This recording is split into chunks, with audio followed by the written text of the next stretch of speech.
She was the woman who shocked London society, the name whispered in drawing rooms and shouted in scandal.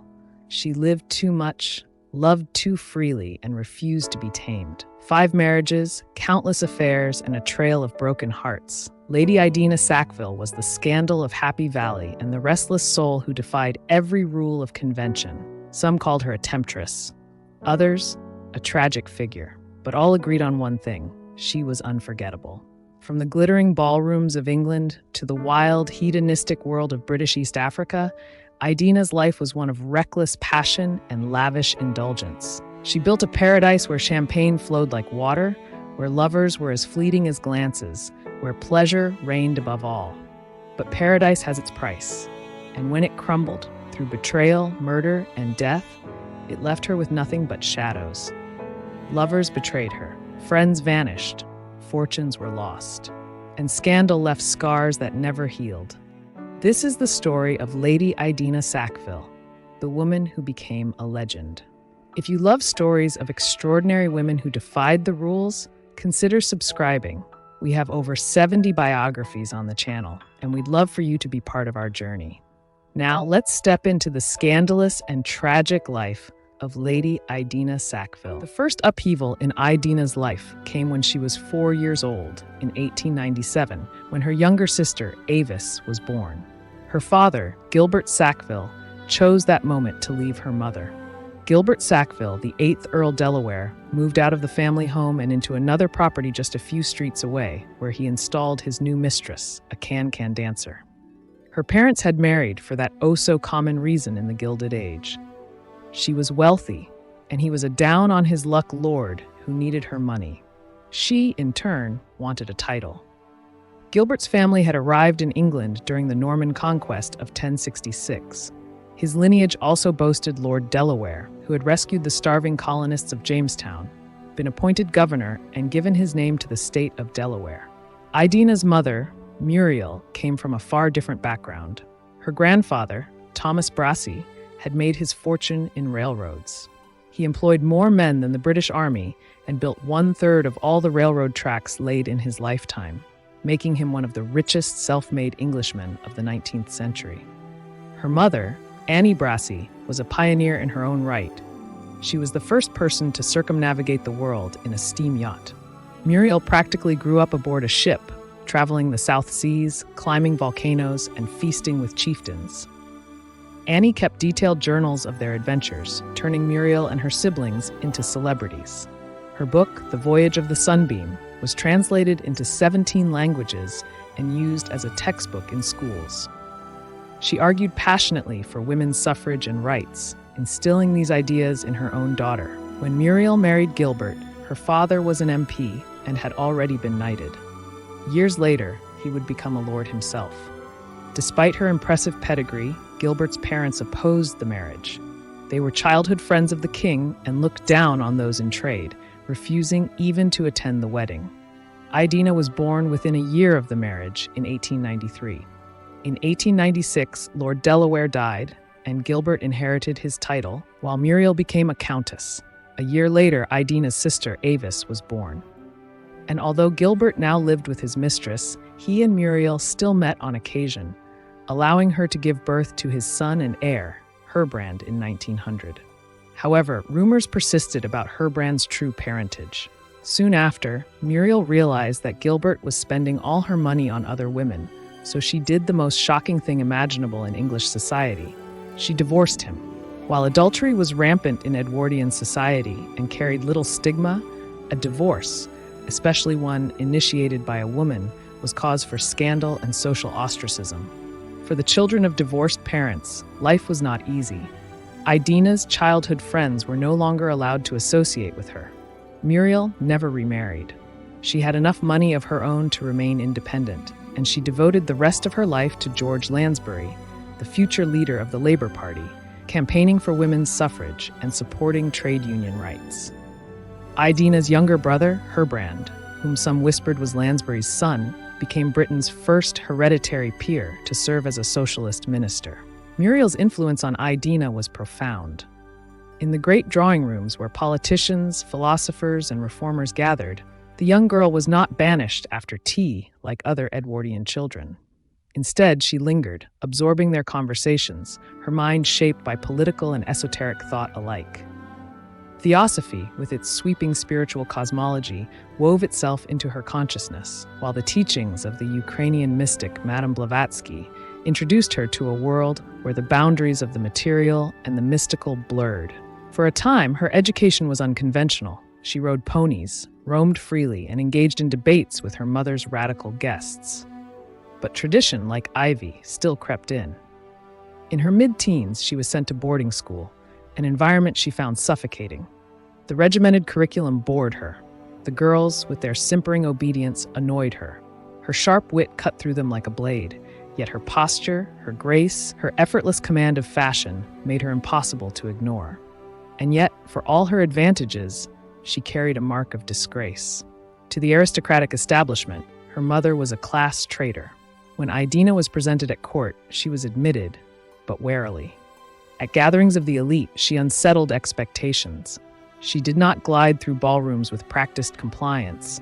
She arrived with her Pekingese dog, Satan, tucked under her arm, a silent act of rebellion. After no suitable suitors were found during her first season, Muriel sent Idina to the United States in 1911. She spent a year traveling up and down the East Coast, from Newport to the Berkshires. When she returned to England in 1913, her focus had shifted. She was far more interested in women's suffrage than debutante balls, preferring protest over pageantry. Her involvement in the suffragist movement confirmed society's worst suspicions about her. Yet, just 3 months later, she was engaged to a man with whom she fell deeply in love. David Ewan Wallace, a 20-year-old cavalry officer, went by the name Ewan. Tall, charming, and wealthy, he enjoyed high society, was part of the king's household guard, and spent his days in parades and pageantry. However, Ewan was not an aristocrat, he was simply rich. His family owned the largest ironworks in the world and was the richest in Scotland. Through deaths and family quarrels, most of the fortune had come to Ewan, making him one of the wealthiest young men in England, rich enough to care nothing for the scandals surrounding Idina's family.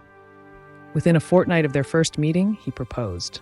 By all accounts, it was a genuine love match. However, there was one major difference between them. Idina wanted adventure out of life, whereas Ewan simply wanted to enjoy society and all of its privileges. As was customary, Ewan set up a marriage trust, placing £100,000 into it, with the stipulation that if Idina left, the money would be forfeited. They married 6 weeks later. The young couple honeymooned in Egypt. At some point, under the desert stars or floating down the Nile, Idina became pregnant. Back in London, the house they spent most of their time in was on the corner of Marble Arch, overlooking Hyde Park, while they had a 200-room mansion under construction in Ayrshire. Ignoring the custom of maintaining separate bedrooms, Ewan and Idina shared one. They quickly became one of the most sought-after couples in London. For a girl who had once been shunned by society, this was almost too good to be true. Night after night, they dined with a grand circle of friends at the Ritz, dancing the tango, the bunny hug, and other new American dances. Elsewhere in London, Rosemary Lucen Gore, Diana Manners, and Margaret Sweeney danced through seemingly endless evenings of revelry. But then, on June 28, 1914, the heir to the Austro-Hungarian throne was assassinated, and the world changed forever.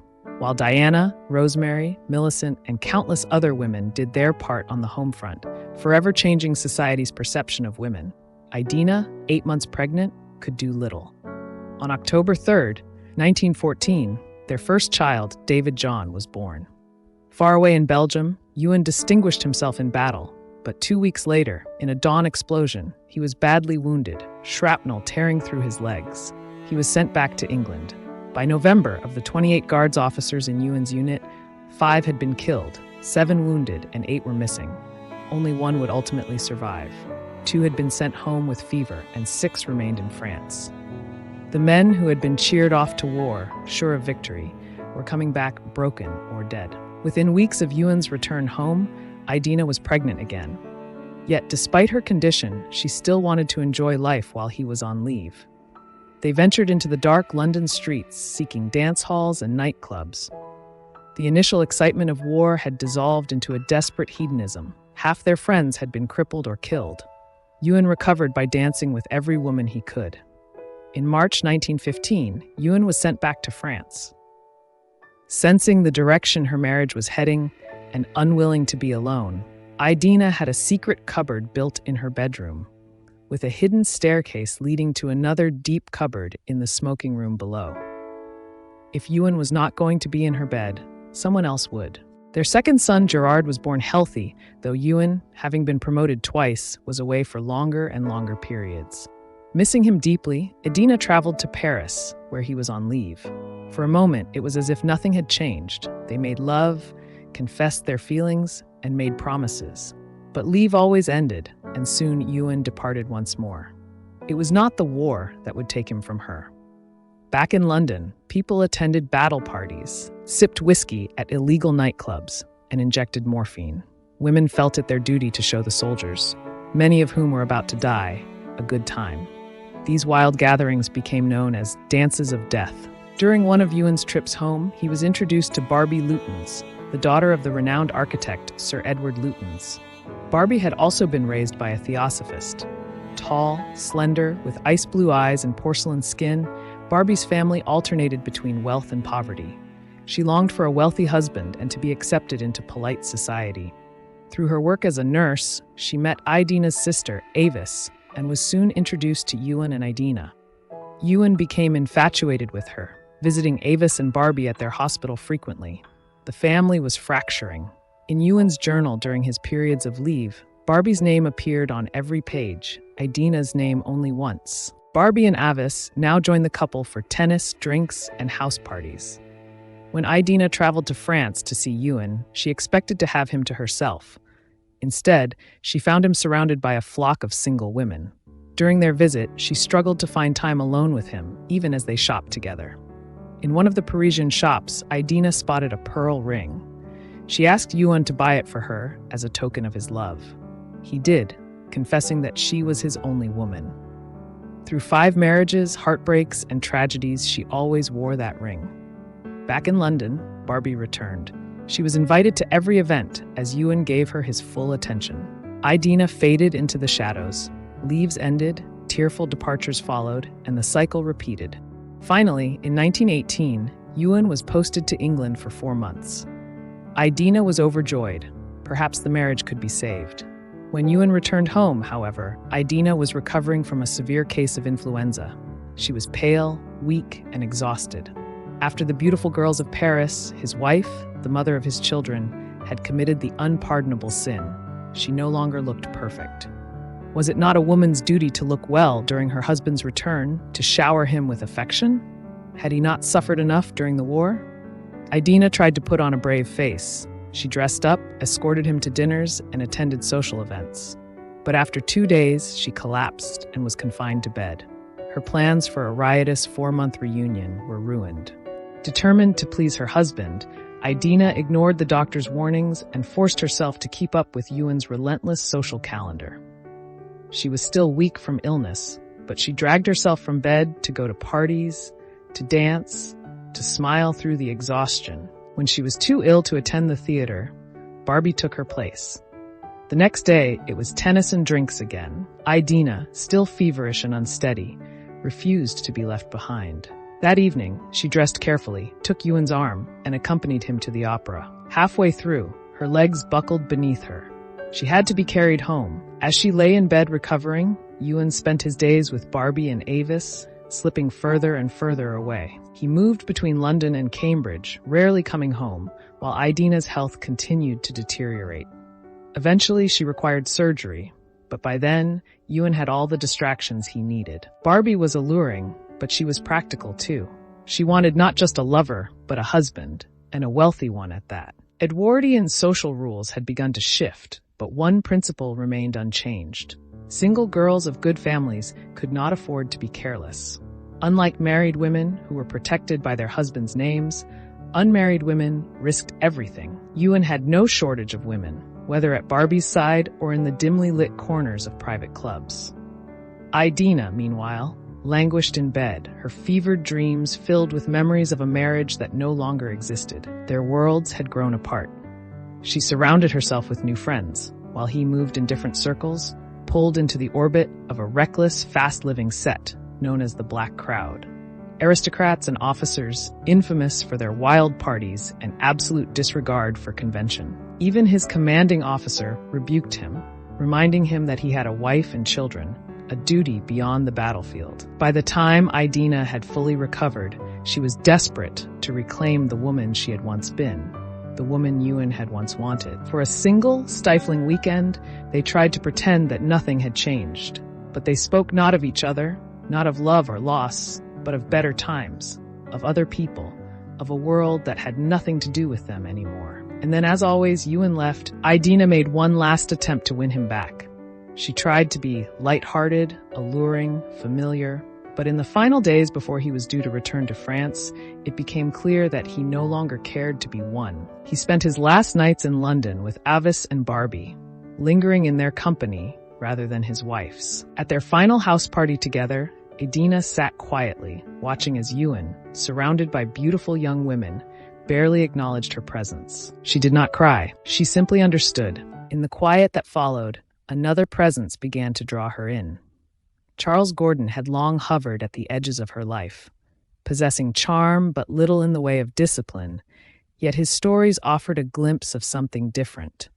A life lived far from London, unburdened by reputation or regret. Charles had visited East Africa before the war, and when he spoke of it, his words conjured a world untouched by time. Gardens of Eden clinging to mist-laden slopes, golden plains where herds ran free, and a land where the harvest never failed, where one could live unburdened by the weight of civilization's demands.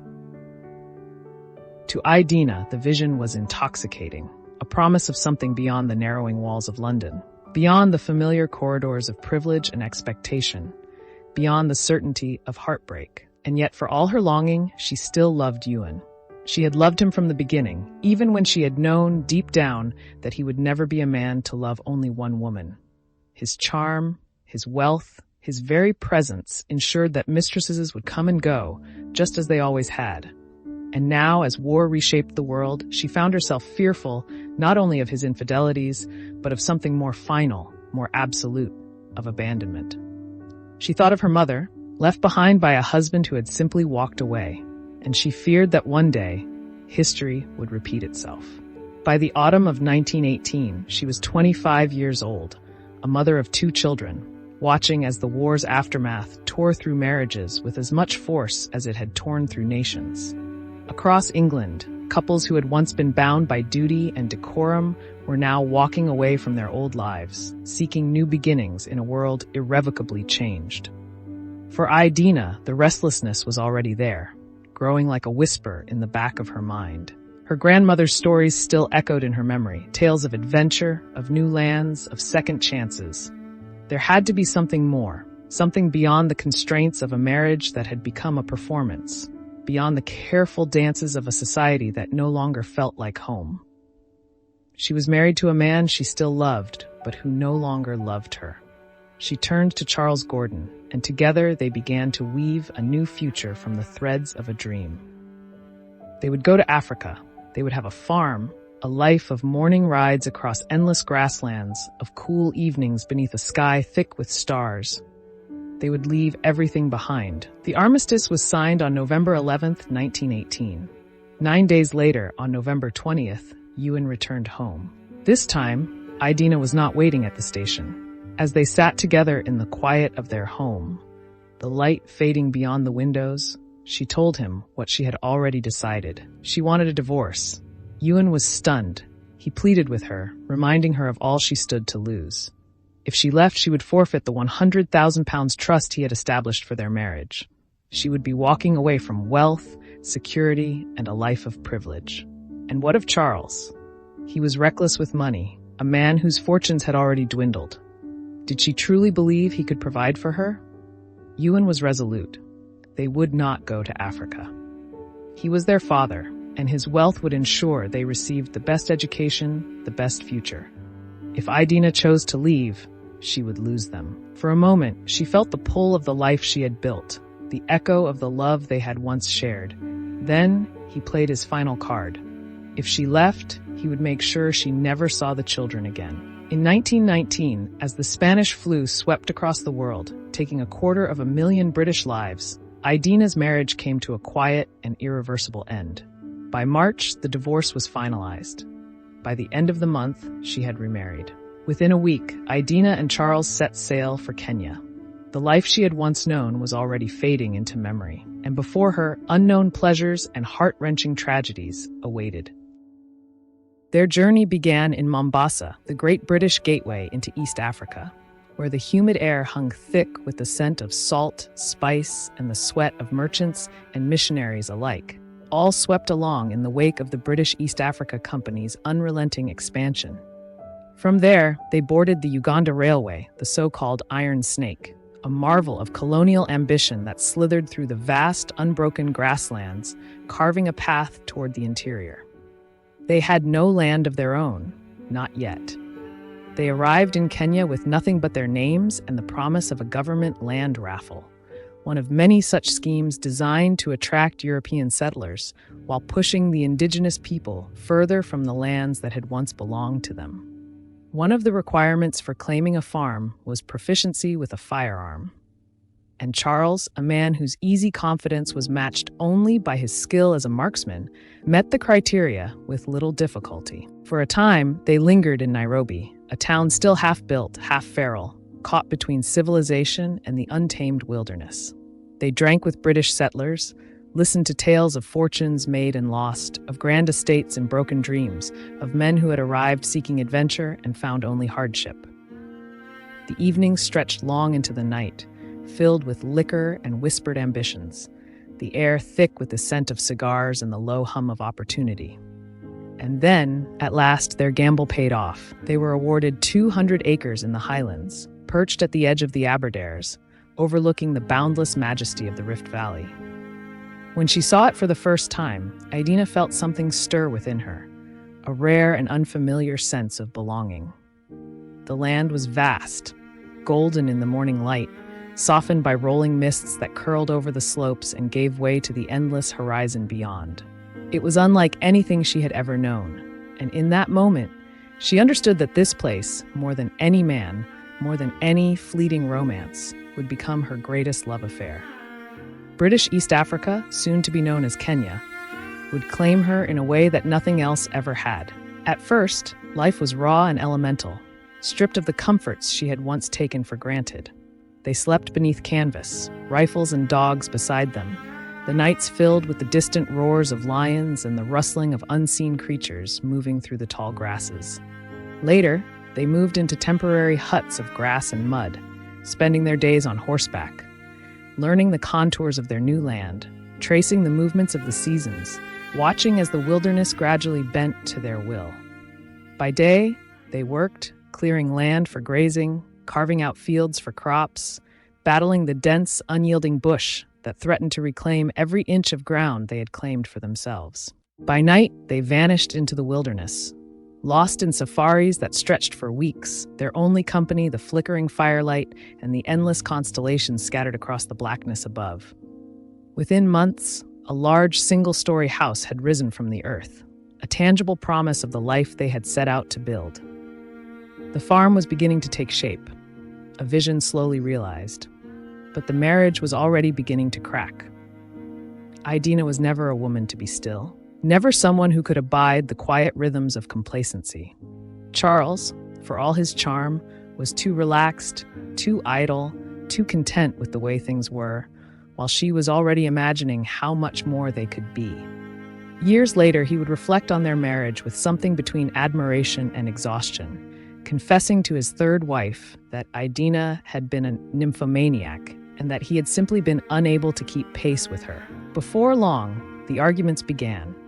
Idina, restless and untethered, had taken lovers among the local British settlers, drawn to men who could match her hunger for adventure, her ceaseless energy, her need to move forward rather than remain still.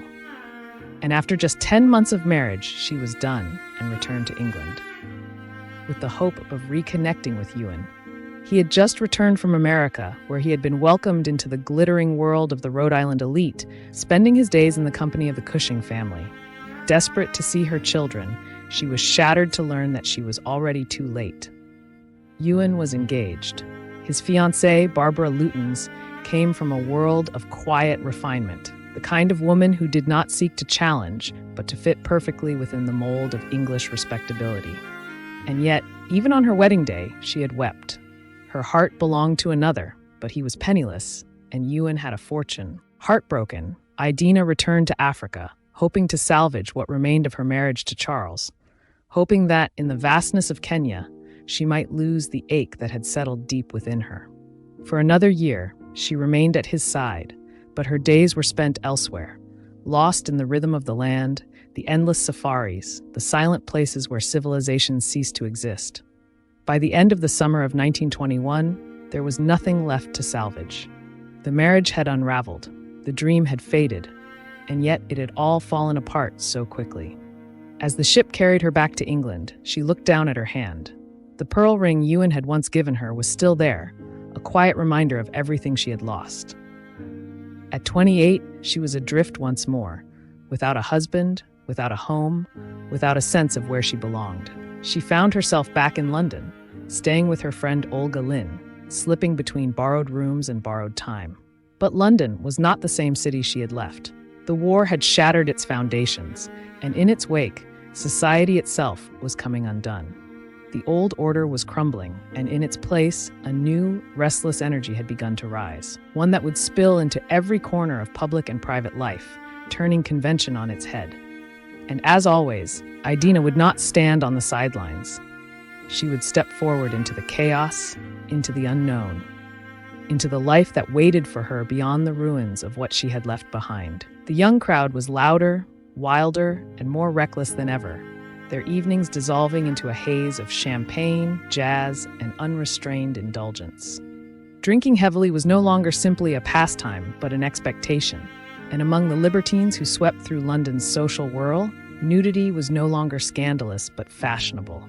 Women arrived at parties in transparent dresses, their silhouettes barely concealed, their laughter ringing through rooms filled with artists, dancers, and musicians, many of whom drifted in and out of Olga's house, staying for weeks, sometimes months, as if caught in the current of a perpetual hedonistic tide. Dinners at Olga's were elaborate affairs, the long polished table gleaming under candlelight as guests, 20 at a time, competed to prove their worth, not merely with charm, but with audacity.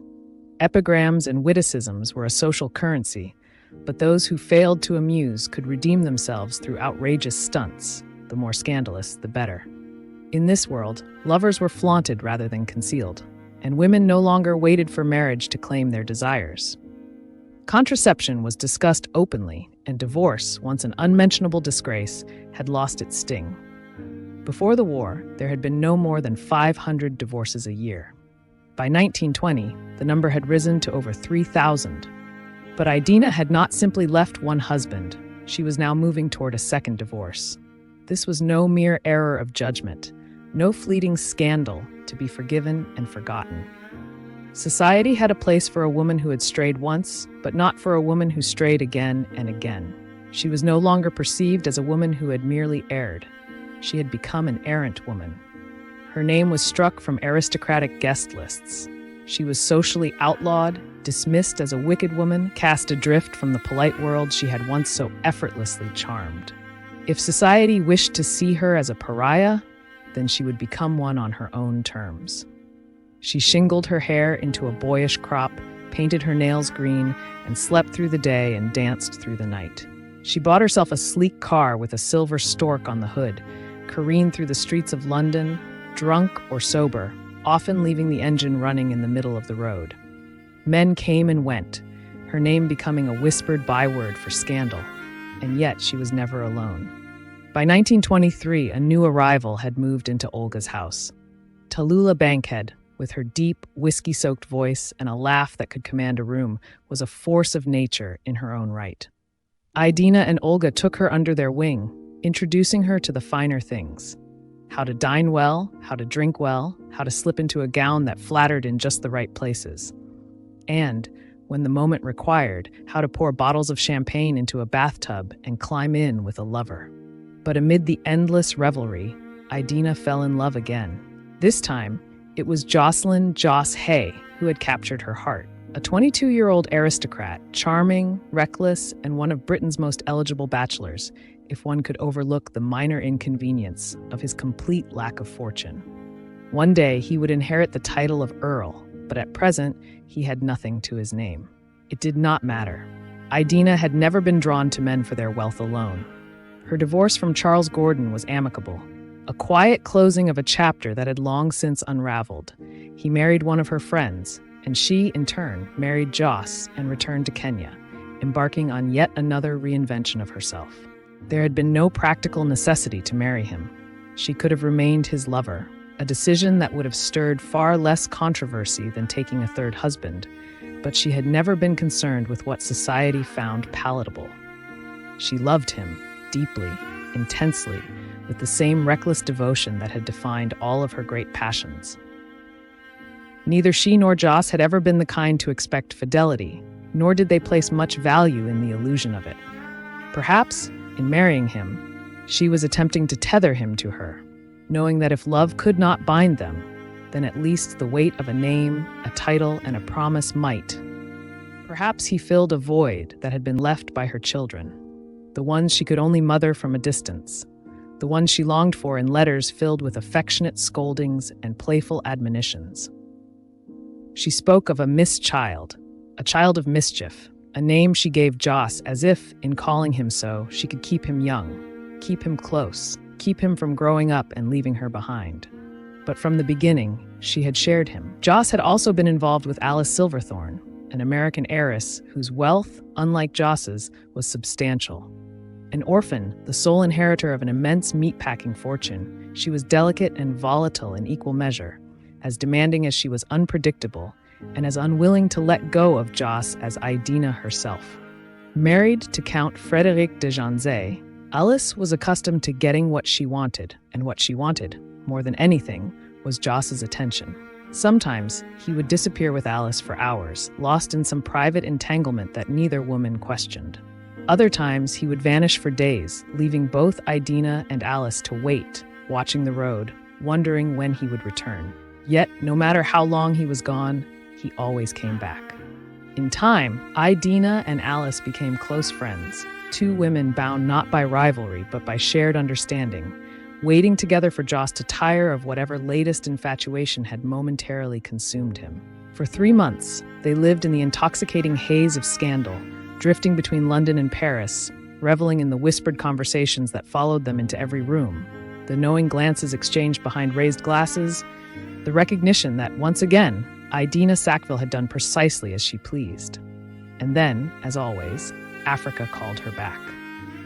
The voyage to Kenya was long, restless, and punctuated with indulgence. Idina spent her evenings drinking in the ship's cocktail bar, losing herself in the hum of conversation and the steady rhythm of the waves, while Joss amused himself elsewhere. One evening, as Idina lifted a glass to her lips, Joss had disappeared into another woman's cabin. When the woman's husband returned unexpectedly, she acted quickly, shoving Joss into the bathroom, pressing her back against the door, feigning a sudden and unfortunate illness as she assured her husband through the keyhole that she would join him momentarily. Over dinner that night, Joss recounted the incident with great amusement to Idina. Once in Kenya, they leased a 2,000-acre property, a vast expanse of land where they intended to create a self-sufficient estate, a place that would belong only to them, shaped entirely by their will. The house they built was called Slains, a name borrowed from Joss's ancestral castle, which had long since been lost. Inside, they filled it with pieces of their past lives, remnants of old worlds they had left behind. Sackville furniture, Persian rugs, Zanzibar chests, high-wing sofas. The walls were lined with bookshelves with new novels arriving weekly from England. One of Idina's most prized possessions was a ceiling mirror above the bed. "So I can see all the different positions," she once explained, with the same unbothered candor that had scandalized London and would soon scandalize Kenya. She took farming seriously, in a way that many had not expected of her. She walked barefoot across the fields, the earth warm beneath her feet, dressed in an open-necked man's shirt and trousers, her hair cut short, her sleeves rolled up, a cigarette dangling carelessly between her fingers. Later, when she began wearing shorts, it outraged the older settlers, who saw her as a woman with no sense of propriety, no regard for tradition, no intention of fitting into the careful and deliberate structure of British colonial life. But to the younger generation, she was something else entirely. To them, Slains became the heart of something new, something thrilling, something untamed. It was a place where formality dissolved, where laughter spilled out across verandas, where the rules of London ceased to matter. In the heat of the African night, beneath a sky stretched wide with stars, amid the flicker of candlelight and the distant hum of gramophones, the legend of Idina Sackville and her tragedy were only just beginning. The parties at Slains became legendary, whispered about in the drawing rooms of Nairobi and across the verandas of colonial estates, their details shifting with each retelling, exaggerations mingling with truth until it became impossible to separate the two. Guests arrived for weekend-long revelries, enduring the grueling 7 or 8 hour drive across rutted, dust-cloaked roads, their anticipation mounting with every mile. By the time they reached the estate, the fatigue of the journey was quickly forgotten, replaced by the intoxicating promise of what lay ahead. As cars rolled into the drive, a team of 6 local servants, dressed in crisp white robes, emerged to unload trunks and escort guests to their rooms. There, awaiting each visitor, lay a silk pajama set and a bottle of whiskey, a personal gift from Idina herself, a signal that the weekend's formalities ended at the threshold, that here, within the walls of Slains, pleasure and indulgence reigned. Not all weekends were scandalous. Some were elegant, restrained affairs, gatherings of aristocratic acquaintances and respected figures, where conversations meandered through discussions of farming techniques, England's uncertain future, and the latest literary arrivals from London. But the truly infamous parties, the ones that made Slains the most notorious house in Kenya, were by invitation only, their guest lists carefully curated to include only those who understood the rules of mischief, or rather, the absence of them. The evenings followed an unchanging ritual, each movement choreographed yet effortless. After guests had bathed and changed into their silk pajamas, they were handed a cocktail and led to the hostess's private bathroom, where she lounged in a vast green onyx bath, cigarette holder balanced between her fingers, whiskey within reach. Conversations unfolded as the room filled with laughter and the clinking of glasses, the scent of perfume mingling with the smoky haze of Egyptian tobacco. Only once she had finished bathing, dried herself and dressed, did the night truly begin. Beyond the open doors, the golden light of sunset melted into the dark embrace of night. Music drifted through the air, the soft, scratchy hum of a gramophone playing the latest jazz from London, its melody weaving through the warm evening like an invitation. Guests danced beneath the stars, bare feet against cool flagstone, silk whispering against skin. Then came the 4-course French feast, prepared in the outdoor kitchen and washed down with whiskey, champagne, and cocktails that dulled inhibition but sharpened desire. One guest would later recall an evening at Slains. Idina would stand with her back to the fire, draped in Kenyan tribal dress. Her guests sprawled around in sunken chairs, legs crossed on the floor, propped against the walls, watching her sway in the firelight as tobacco smoke swirled around her ankles.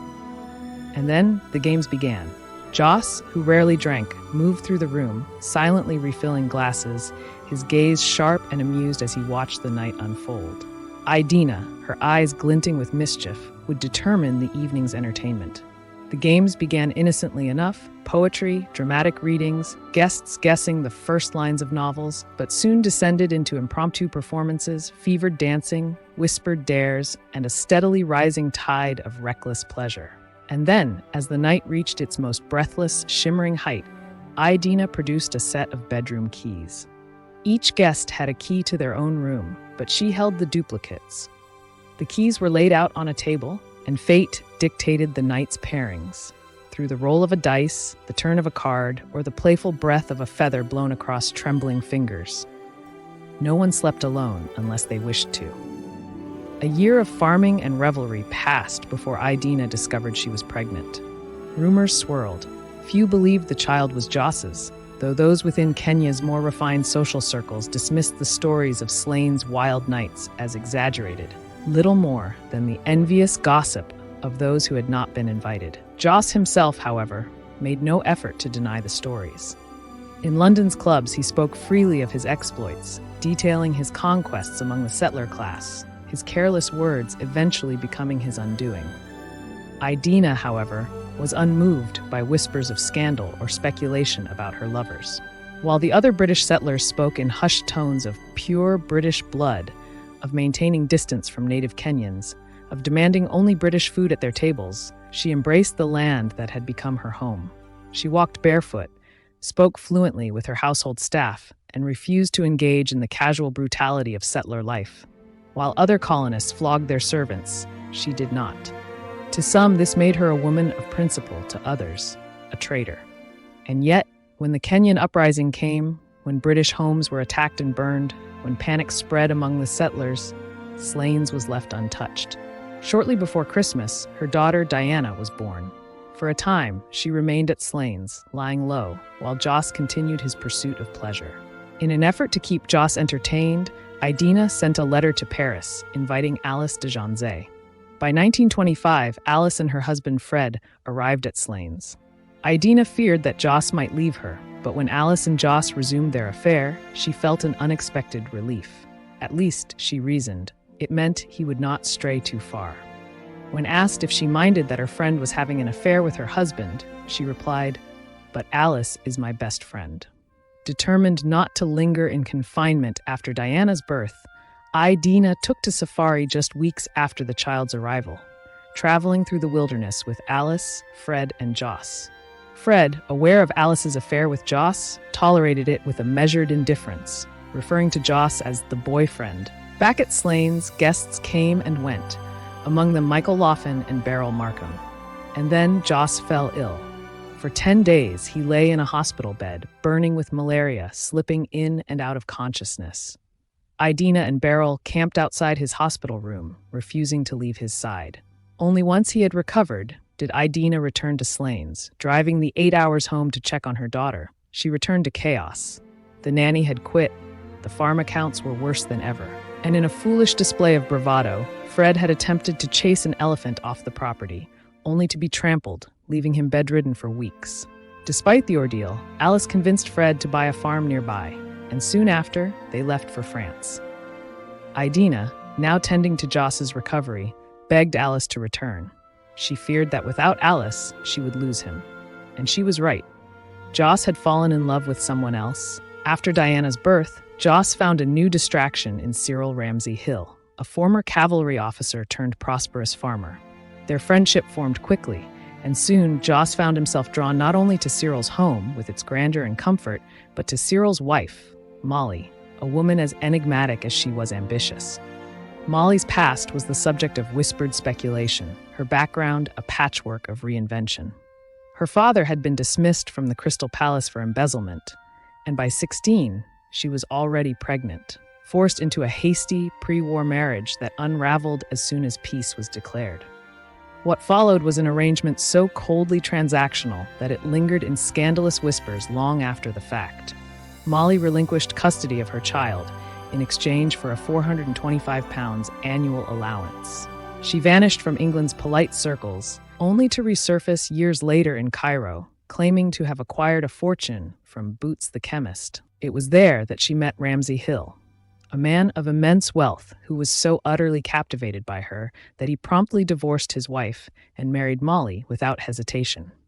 Joss, ever mindful of Idina's dwindling finances, found himself captivated, no doubt influenced by the knowledge that Molly received an annual allowance of £8,000.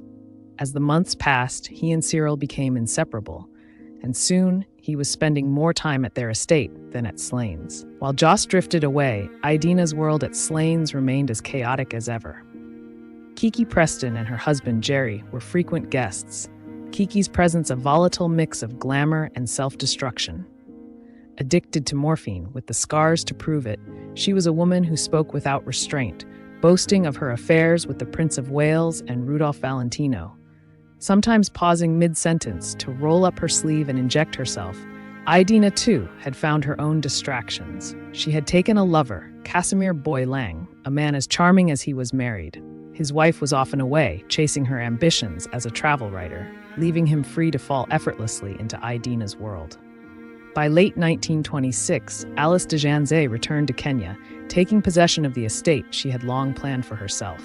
Her presence stitched together the unraveling edges of their tangled lives.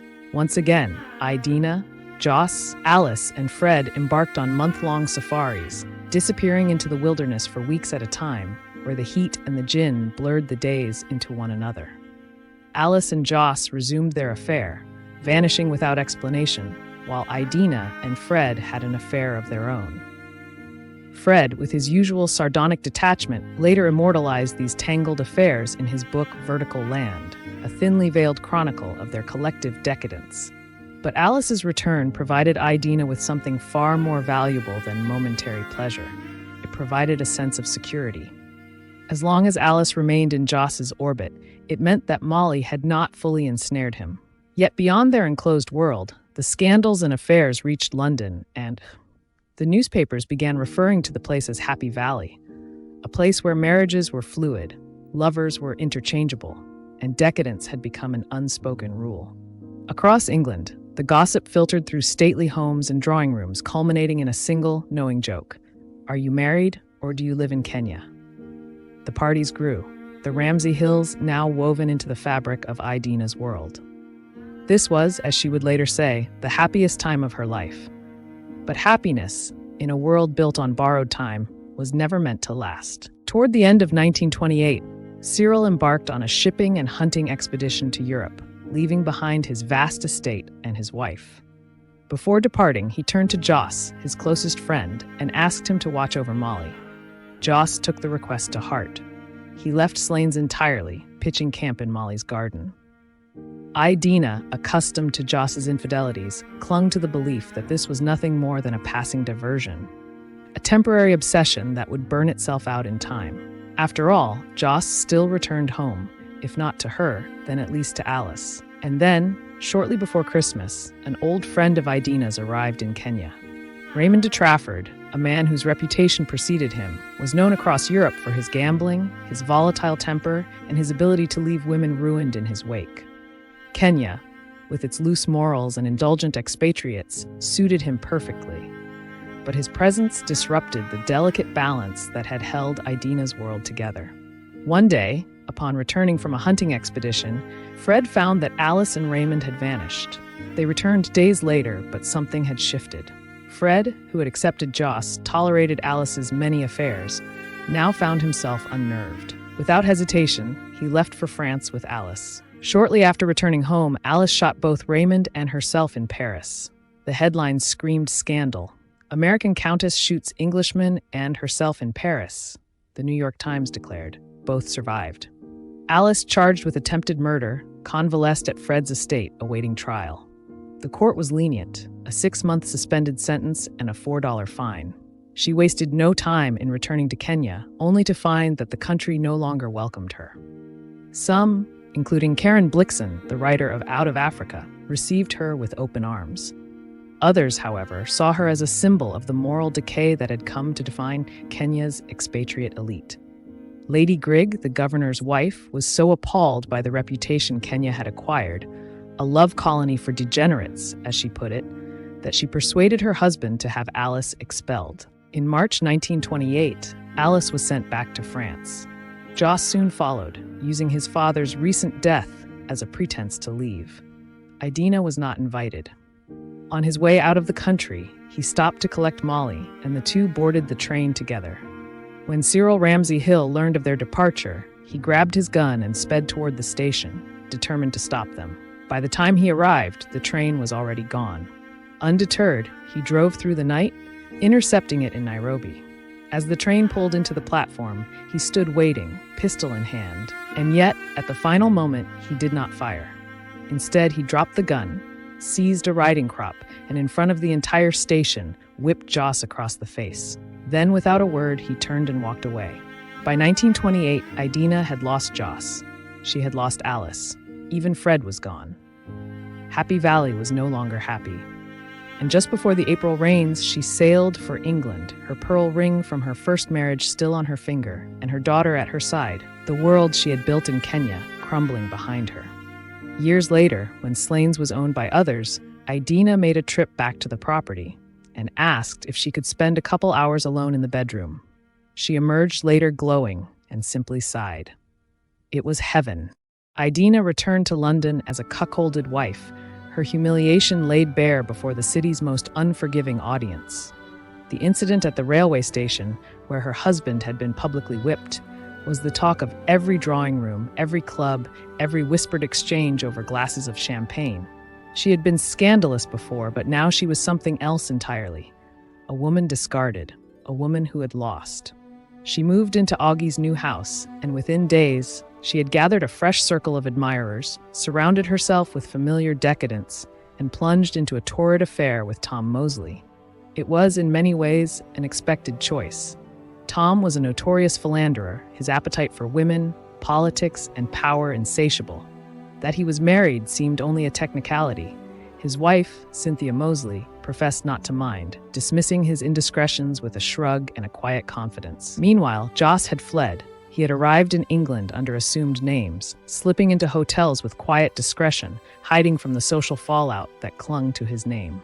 Soon after, he boarded a ship to New York, hoping that an ocean would place enough distance between him and the disgrace he had left behind. In the beginning of January 1929, Idina's bankers in Kenya foreclosed on Slains. By June, her divorce was finalized. And 4 months later, Wall Street collapsed. The Roaring Twenties, with all their reckless excess, their illusion of endless wealth, their music and mollifying liquor, came to a sudden and violent end. With them, so too did Idina's Kenyan dream. Though heartbroken by Joss's departure, her marriage to him had proven something fundamental, that a dream life was possible, that reinvention was not only a necessity, but a promise. She had lost Slains, Happy Valley, the wild thrill of that reckless chapter of her life, but she had not lost the idea that somewhere there was still the right husband, the right adventure, the right place where she could belong. In 1930, her mother, Muriel, died of tuberculosis at 58. The inheritance, when it came, was not what Idina had hoped for. Muriel had left the bulk of her estate to Buck, believing that her socialist son would make good use of it. Idina received £5,000, though she was only granted the income from it. She could not touch the capital. Muriel had divorced Gilbert for spending her fortune, and had seen Idina's second and third husbands squander what little she had left. Fearful that any future husband might do the same, she left Idina only a controlled inheritance. Diana fared better. Muriel left her granddaughter £20,000 to be received upon her marriage. 3 months after her mother's death, Idina married for the 4th time. Her new husband, Donald Homan, known as Squashy, was the English-born son of an American shirt manufacturer, a man whose life had taken him across continents, from London to Africa, from industry to wilderness. He had spent years in Kenya as a white hunter, leading safaris, tracking lions and elephants, carving his own place in the landscape that had so thoroughly ensnared Idina's heart. Shortly after the wedding, for the 3rd time with the 3rd man, she boarded a ship bound for Kenya, intent on building yet another home, another dream, another version of herself. If Donald had one flaw, it was that he loved her too much. Fiercely protective, possessive to a fault, his devotion clashed with Idina's restlessness, her defiance, her refusal to be caged. He did not like her flirtations, her reckless ease, her inclination toward pleasure for its own sake. He hated her affairs, or rather, he hated that she would not conceal them. He resented the men who hovered too long in conversation, the glances that lingered over candlelit tables, the private jokes spoken in hushed tones behind the terrace doors. Their quarrels grew sharper, their resentments heavier, until it was clear that the old pattern was repeating itself. Their new estate was built on the slopes of Mount Kipapiri, a landscape unlike any she had known before. The Kikuyu called it Kipapiopiri, the butterfly, for the way its peak rose between 2 broad wings. The mountain stood at 3,349 meters, part of the Canangat Plateau near the Aberdare Range, an isolated volcanic giant shrouded in dense forest, its slopes veiled in mist at dawn, its summit tinged with an eerie purple stain even at midday. From its highest point, one could see as far as Lake Naivasha, stretching like a silvered mirage 32 kilometers away. The land teemed with elephants and buffalo, colobus monkeys leaping through the tangled canopy, exotic birds flickering between the trees in flashes of iridescent blue and crimson. Here, surrounded by the untouched beauty of the Rift Valley, Idina fell in love, not with a man, but with the land itself. It was vast, it was untamed, it was hers. She named their new home Clouds. Later, they would build a sprawling house that blended into the lush, forested hills, offering breathtaking views of the valley below. It should have been paradise, a place where she might finally have found the contentment that had always eluded her. But beauty alone could not save a marriage that was doomed from the start. Idina's home at Clouds remained a place of revelry, a sanctuary for old friends and new arrivals alike. Guests came by car, plane, and even on foot, drawn to the allure of her legendary hospitality. The familiar faces of the Roaring Twenties returned, now a little older but no less wild, mingling with a younger generation eager to taste the fading glamour of an era on the brink of collapse. Alice de Janzé herself returned to Kenya, carrying with her the remnants of yet another disastrous love affair. After the shooting incident with Raymond de Trafford, she had done the only thing that seemed inevitable. She had married him. Yet, as with all of Alice's great passions, the intensity burned too bright, too fast, and within 3 months she had divorced him, citing cruelty. By 1934, Idina had begun to see the shadows creeping into her marriage to Donald. What had once been devotion had curdled into obsession. His love for her was now a dangerous thing, consuming and volatile. He threatened to shoot any man he suspected of being her lover. His jealousy a slow suffocation, eroding what little remained of their happiness. She decided that it was time to leave. She would return to England for a few months, and when she came back, she expected him to be gone. Unlike her past separations, there would be no forfeited home, no walking away from the world she had built. Clouds would remain hers. Back in England, she made a choice she had long delayed. She placed Diana, now 8 years old, in the care of her brother, Buck, and his wife. The settlers of Kenya had long followed the same rule. When the time came, children were sent away for schooling, severed from their childhood landscapes and replanted in the rigid traditions of English boarding schools. By placing Diana among family, surrounded by Buck's children, Idina hoped to soften the transition, offering her daughter a version of home even as she sent her away from it. Idina had convinced herself that this return to England would mark a new beginning, that she would finally live alone, carve out a life that belonged to her and her alone. But just as she began to settle into this decision, a message arrived through a third party. Her son, David, now 18 years old, needed to see her. Some might wonder why Idina had not seen her sons in all these years, why she had never fought to reclaim them. The answer was simple and brutal. She had no right to them. When she had agreed to the divorce, she had agreed to its terms. And those terms had made Barbie Wallace their mother in every legal sense. Her sons had grown up in a world where she did not exist. Gerard and David could not have been more different. Gerard was determined, obstinate, with a will of iron. David was gentle, affectionate, easily influenced, a boy who followed ideals as fervently as others followed men. Both had graduated from Eton. Gerard had joined the Royal Air Force and distinguished himself as a pilot. David, ever the dreamer, was reading the classics at university. For 15 years, Idina had not heard his voice, seen his face, or touched his skin. But now he needed to talk to someone who would listen. On May 25, 1934, they met at Claridge's Hotel in Mayfair. David arrived carrying a red carnation. The 4-year-old boy she had last held was now a man. She introduced herself as Dina. Mother was Barbie. Sitting across from one another in the hushed elegance of the dining room, they spoke for 3 hours. David laid out his vision of the world. A future where the poor would not starve, where sick children would receive care, where the ruling classes would no longer hold power over the working man. Only the church, he told her, can truly meet the needs of these people. Before they parted, they agreed to meet again 3 weeks later in Oxford. David led her through the courtyards and cloisters of his college, showing her his room, sharing his world, speaking of all the things that filled his mind. For hours they talked. She invited him to stay with her in London for a few days. On July 9th, he arrived. Before coming to Idina's house, he went to visit his grandmother. By unfortunate coincidence, Barbie was there. David, unguarded, spoke freely, telling her of his plans to reunite with Idina. Barbie was deeply hurt. David, shaken, promised that he would never see Idina again. That evening, he went to tell her. Tears in his eyes, he sat with her late into the night, trying to explain, trying to make sense of it. She held him as though he were still a boy, but in the morning, when he awoke, she was gone. She had been idealistic, believing that she could simply step back into his life, rewrite the past, undo the years of absence. When she realized that she could not, she did what she had always done. She left. Returning to Kenya, she found herself lonelier than ever.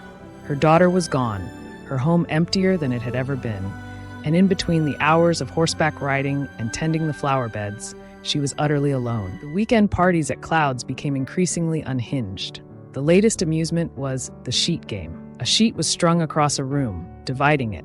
One gender hid behind it. Holes were cut, and hands, feet, elbows, and noses emerged for identification. The cocktails flowed. New holes were cut, and new body parts slipped through the fabric. Through the years, Idina continued to write to David, and in May 1937, he agreed to meet her in Greece. Mother and son rented a car and drove across the country together. Despite the lost years, they found common ground.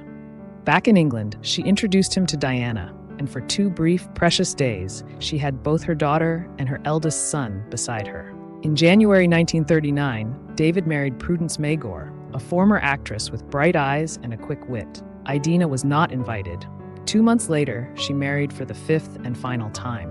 Her new husband was Vincent Lynx Soltau, a pilot known for his sharp, feline gaze, a man whose resemblance to Ewan Wallace was impossible to ignore.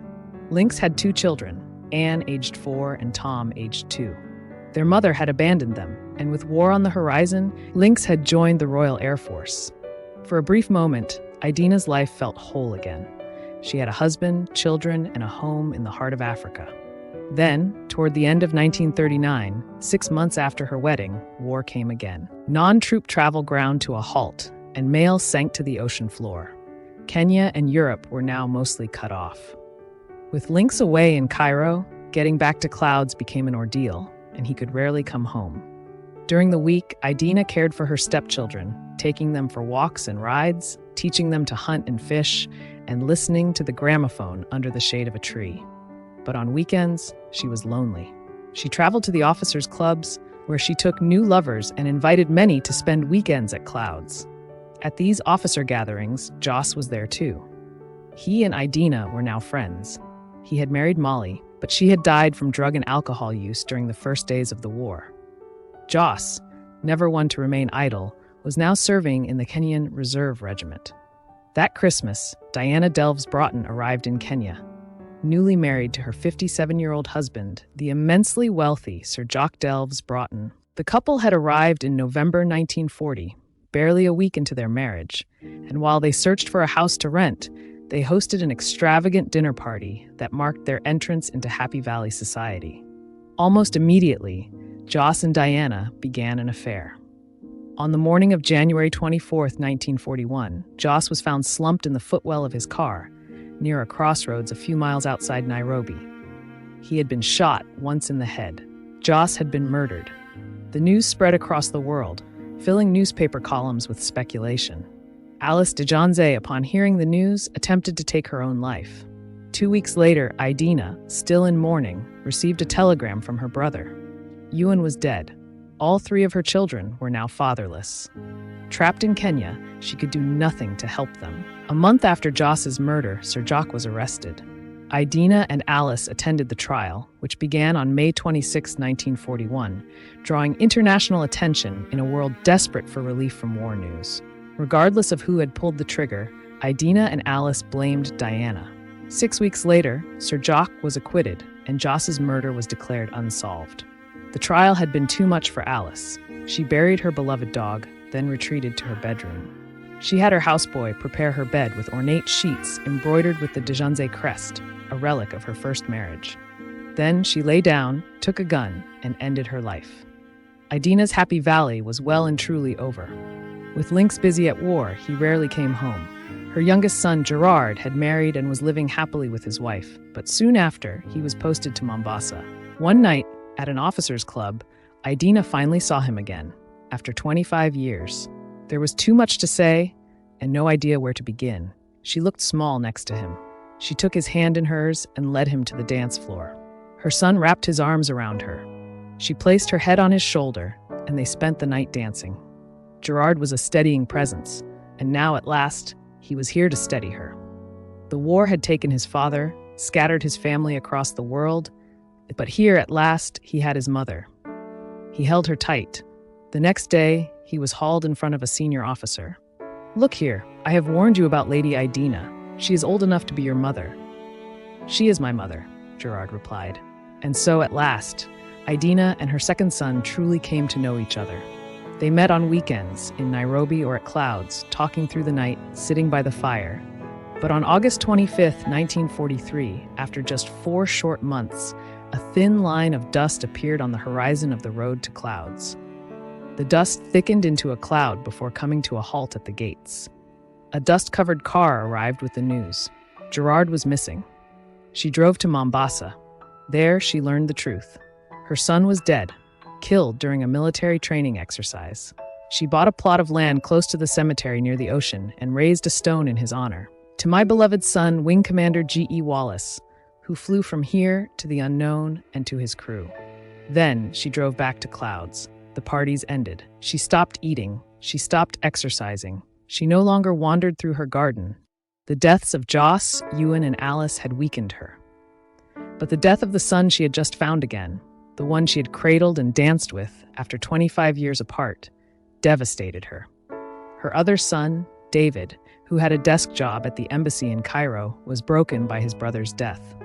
He felt he was not playing a proper role in the war and begged the ambassador to send him back into combat. In August 1944, he was sent to Greece. For the first 2 weeks, he observed guerrilla operations. On August 16th, his group planned an attack on the German garrison in Manina. The following day, the Greek forces broke into the town, but were met with heavy German resistance. With a rifle in hand, David walked toward the center of town. A machine gun opened fire from a house. David was killed instantly. It was almost exactly a year to the day since Gerard had died. When Idina received the telegram, she collapsed. She was taken to her bed and spent a week in isolation. The weight of grief pressed down upon her, unbearable and inescapable, the losses piling one upon another until they became insurmountable. The deaths of Joss, Ewan, Alice, and now Gerard and David had left her hollow, drained of the reckless vitality that had once defined her. She had survived scandals, betrayals, and lost loves. But this was different. This was final. The loss of the son she had only just found again, the one she had held, danced with, and thought she had reclaimed, shattered something inside her that could never be repaired. Each day became a battle against exhaustion, against the weight of absence, against a body that no longer felt like her own. The simplest tasks stretched before her like insurmountable obstacles, and by February 1945, the grief that had threatened to consume her took form in physical pain. At first, it was nothing more than sharp shocks running up and down her left side, fleeting and almost ignorable. But soon the pain spread, creeping across her body with an unrelenting grip. There was no relief, no escape, no moment without agony. The only way she could sleep was with a bottle beside her, numbing her body in the same way that grief had numbed her soul. A doctor was called, and after examining her, he delivered his quiet, unchangeable verdict. She had suffered a nervous breakdown. But her mind was not the only thing failing her. She developed neuritis, a condition that left her racked with pain, her nerves inflamed, her body in revolt. The doctor warned her that she needed to leave Clouds, that the altitude was placing an unbearable strain upon her. She listened, though reluctantly, and packed what little strength she had left, descending to sea level in the hope that the change might bring some relief. By then, 6 years had passed since she had seen Diana, 6 years lost to war, to distance, to silence. But the war had taken more than just time. It had broken her marriage, shattered what little stability remained in her life. She and Lynx had both taken lovers, but now Lynx had found someone he wished to marry, and there was nothing left to salvage. Another blow came soon after, when Gerard's widow, Elizabeth, took her own life, another ripple in a tide of sorrow that had long since drowned her. She never truly recovered from her son's death, never quite found her footing again after losing the child she had held so tightly, if only for a moment in time. By the time she was finally able to return to England, it was too late. Diana was married, had a child of her own, had built a life without her mother in it. Worse still, she had heard the stories, the tales of Happy Valley, the whispered scandals, the reputation that clung to her mother's name. Idina was no longer an absent mother. She was a source of embarrassment, a shadow from a past Diana wanted no part of. For years, she refused to see her. It was not until 1950 that, at last, they met again.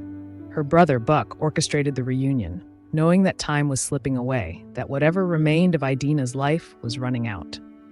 He lured Diana to her under the pretense of another meeting, and when mother and daughter finally stood before each other, it was as though time had collapsed in on itself, folding the years of separation into the single moment in which they looked upon one another.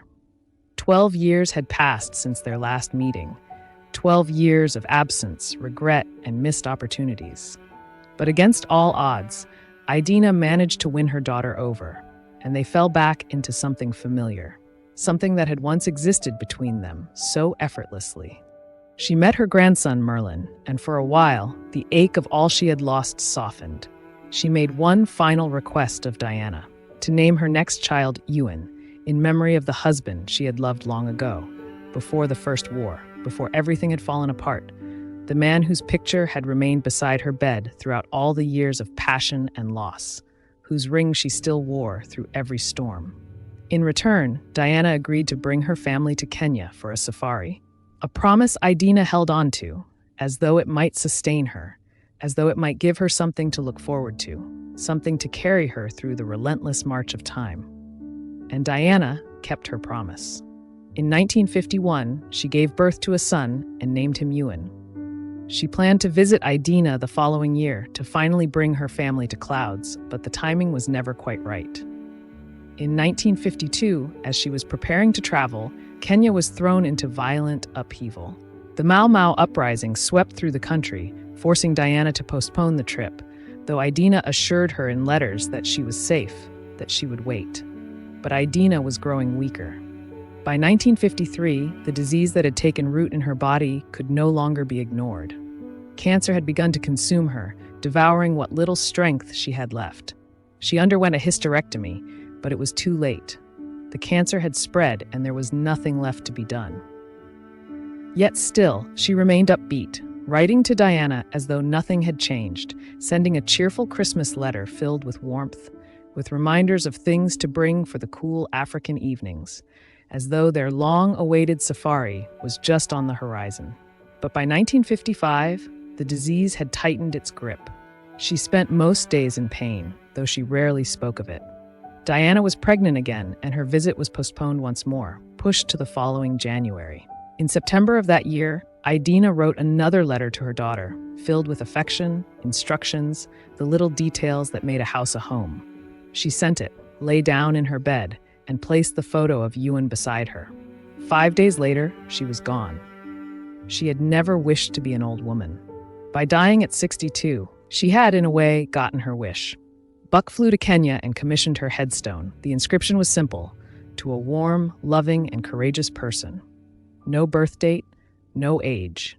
She was buried beneath the very stone she had raised for Gerard, her final resting place entwined with the grief she had never outrun. The ring from Ewan still on her finger. Diana never made it to Clouds. The visit was postponed one last time, and then it was too late. Idina Sackville, the woman who had lived too much and loved too freely, the woman who had defied convention, defied expectation, and in the end, defied time itself. She was gone, but the legend did not die with her. Her name drifted in whispers, carried on the wind that swept through the Rift Valley, murmured over candlelit tables, retold in scandalous stories laced with both envy and admiration. The house she had built stood silent, its doors left ajar, the flowers in her garden withering beneath the African sun, untended and fading. The silk gowns, the perfume, the laughter, the music, all of it had dissolved like smoke from an extinguished flame. And yet, in the knowing glances of old lovers, in the myths passed between generations, in the echoes of a world she had shaped but never tamed, Idina Sackville remained. She had never wished to grow old, and so she never did. She had belonged to no one, and now she belongs to history. Thank you for watching this video on the life of Lady Idina Sackville, one of the most unforgettable women of her time, whose defiance of convention still echoes nearly a century later. But what do you think? Was she a reckless rebel or a woman ahead of her time? Do you see her story as one of freedom or one of heartbreak? And if you had lived in her world, would you have admired or reviled her? Let us know in the comments below. And if you're drawn to stories of extraordinary women like Idina, be sure to subscribe. We have over 70 remarkable biographies on the channel, and we'd love for you to be part of the journey. And a special thanks to our patrons, the heroes of the channel. Velocity Girl, Zen Life 68, Jillian Barker, Junie Moon, Kimberly Ray, Philip Gallegos, Kingsley Clark, Kapham Chung, Harry Thurston, Annalivy Michelle Lynn Neal, Karen Craig, Bobby Andrea, Tracy Walsh, Joy McGuire, Elizabeth, CTS Bathory, America Marie, Amber Perry, Amanda Lynn Snowball, The Inappropriate Heifer, Kendra McNally, Marianne Nelson, Deborah Shepard, Ida Kloster Jensen, Kay Philamine, Jules Mack, Real Steel Magnolia, Maureen Tommen, Black Knight 5897, Sammy Lott, Karen Possible, Joanne Thomas Yekato, Deborah Chmielewski, Steve Weinstein, Joya, Supreme, Laura Lamont Beverly Cox Thompson, DDH, Beth Dawson, Stephanie Warren Smith, Sue Whitaker, PB, Monica, Krista Schaefer Hazlett, Marcy Joe, Wendy Fairfull, Trudy DeSwart, Catherine Wolfe, Marina Brown, and T. Monroe, and all of you who've supported these stories along the way. And just to all of you silent viewers who watch to the end as the last notes play, thank you. Until next week, stay strong, keep exploring history, and as always, thanks for watching Mythic Women.